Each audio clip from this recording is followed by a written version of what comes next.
Best time கோல் saving செய்யறது வந்து நான் ஏற்கனவே சொன்ன மாதிரி தாங்க. இப்போ இன்னைக்கு இதுதான் பெஸ்ட் டைம்.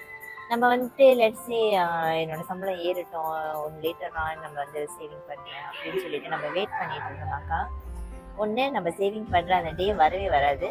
இன்னொன்று கோல்டோட ப்ரைஸ் நம்மளுக்கு வெயிட் பண்ணாது, அது பாட்டுக்கு ஏறிட்டு போயிட்டே இருக்கும்.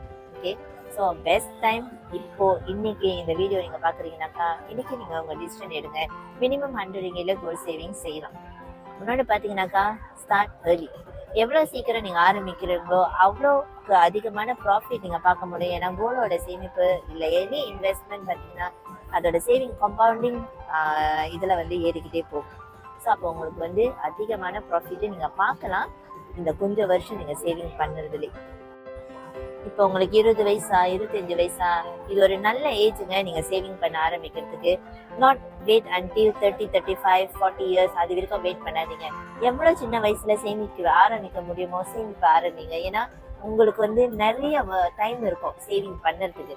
இப்போ லேட்டாக ஆரம்பிச்சிங்கனாக்கா அந்த ரொம்ப ஷார்ட் டைம் தாங்க. அதுக்கப்புறம் கமிட்மெண்ட்ஸ்லாம் நிறைய வந்துடும்.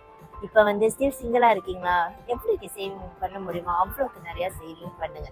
சரி பற்றி உங்களுக்கு வேணும் விவரம் தெரியணும்னாக்கா பயோல லிங்க் இருக்கு, லிங்கை கிளிக் பண்ணிட்டு எங்களுக்கு கூட பண்ணுங்க.